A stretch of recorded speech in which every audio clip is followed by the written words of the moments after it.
What's going on, guys? I'm Mike Romaine from SuperheroJack.com, the place where fitness meets everything nerd and pop culture. On this How To Tuesday, I'm going to be talking about how to find your 1-rep max. And I'm still deciding if we're going to have a What's Up Wednesday, because we didn't have a video last week, so I want to kind of talk to you guys about what's been going on. But What's Up Wednesday is supposed to be taking place the Wednesday before the start of the month, and it's actually the first of the month tomorrow. So I'm going to tell you guys in this video that next month's challenge is 100 dips every single day for the duration of the month. So that's the challenge. I might do another video, let you guys know what's going on, show off my new tattoo, talk about Endgame, talk about Game of Thrones, talk about all things that's going on with me, and also talk about the challenge and go a little bit more in depth with it. But because this is How To Tuesday, I want to get right into it, not talk about book club or anything else. I'll talk about that tomorrow if I decide to put a video up. But for the sake of this video, we're talking about how to find your 1-rep max in relation to not only our programs, but I'll also touch a little bit on if you guys were going to eventually be competing in powerlifting, or even for bodybuilders, just talk about 1-rep maxing in general. So before I even talk about specifics of the programs or how to go about doing it, let's crack the monster,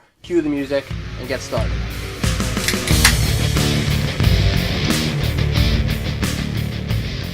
Alright, so for any of you who have any of the superhero programs, you know that the majority of them work around finding your 1-rep max and then using that 1-rep max to calculate progressive overload over the duration of the program, mainly for your compound lifts. That being said, for our program specifically, especially when you're talking about the cut and shred or the body recomp, that's mainly to enforce progressive overload and help you work through your routine. If you want to talk about the bulk and strength and using that to really improve your strength and bulk up on your lifts and get stronger in those specific lifts, then yes, you can utilize that. But we don't absolutely have to use a 1-rep max that you found going through all the attempts and working your way up the way we're going to talk about it in this video. What you can do is simply use your strongest 1-rep attempt or your strongest attempt that ended with 1 rep, or use your strongest attempt overall that ended with 3 to 5 reps or 10 reps, and I'll give you a link to a calculator below that you could put in X amount of weight with X amount of reps and it'll give you your 1-rep max. And I actually share that calculator in every single one of our programs as well. So that is the first thing. You can just go in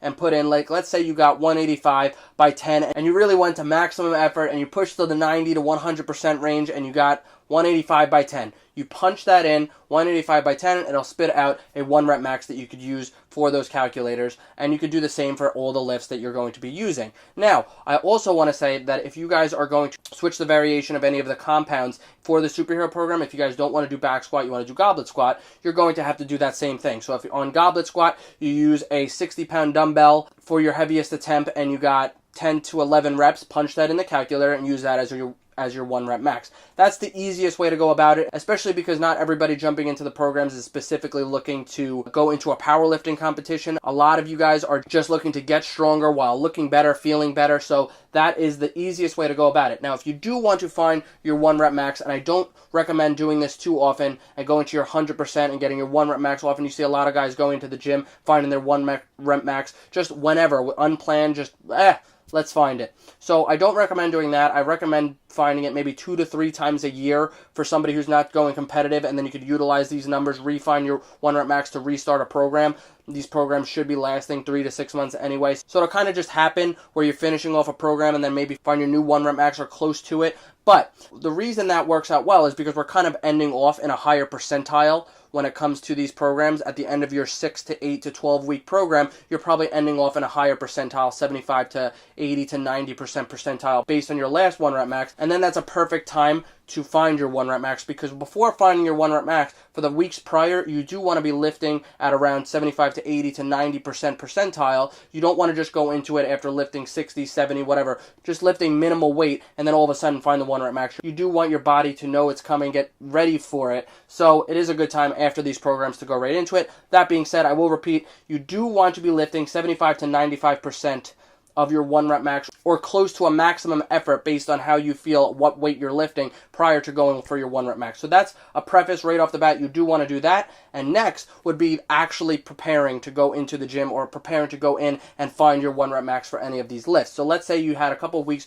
where you've been lifting heavy and you prepped yourself to get up to that 85, 90, 95 percentile, and you're ready to go in the next week. You're feeling good. You're going in for your 1-rep max. How you would structure it is, there's no reason, like let's use bench press as an example. There's no reason why you can't go go in and do your 135, your 185, your 225, your regular warm-up attempts getting to your higher rep scheme, or whatever that is, 95, 135, 185, working to try to get closer to 225. Whatever your warm-up is, that would be my warm-up. 135, 185, 225, 275, and then I'd be at a higher percentile, and then I would start going up in lower increments. So maybe go up those as your warm-ups. You get your reps, don't push to 100%, don't go to failure, and then you would start going up 5 to 10% each lift, and you would work your way up until you find what your max is. So for example, let's just say I go to 225 or whatever it is, I'm not going to give exact percentiles, then I go up my 5 to 10% and I get 3 reps, and it goes up fairly easy. I'm not pushing until I'm failing because I got 2 to 3 reps and now I'm going up another 5 to 10%,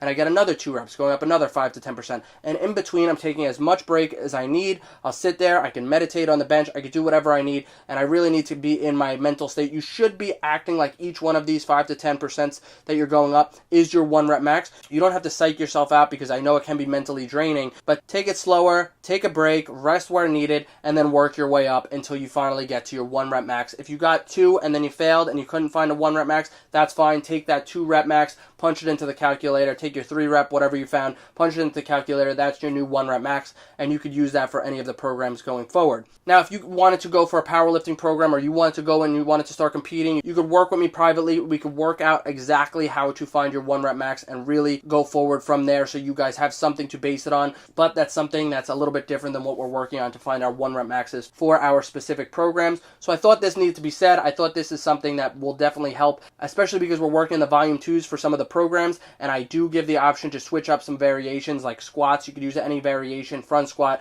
goblet squat, landmine squat, bench press. You could bench it, you could do dumbbell press, you could do other variations of these presses, and the routine itself will work perfect for some of the things that we're working on. So that being said, I wanted to talk about how to find your 1 rep max for any specific movement going forward, so that you guys have this video and you have something to base it off of when it is time to find your own. Let me repeat, we are doing 100 dips per day every single day of May. It's my birthday, May 11th. Maybe I'll pump out like 300 dips that day, or maybe you guys will just do dips for me and I won't do any. I don't know, but I'm ready for the dip challenge. I'm really, really excited. What I might do for next month is actually find close to 1 rep max. It works out that we're talking about this because I have been on a smaller bulk, and then at the end of the month, I'm not going to actually go for the 1 rep, but I will go for like a strong 5 or a strong 3, or see what I could get, lift a little heavier, and see how it improved over that duration of the month from doing the dips. So it's a thought that I'm thinking about, not promising anything, but I hope you guys enjoyed this video. I hope it was helpful. Smash the thumbs up button, subscribe to the channel, and as always, thanks for watching.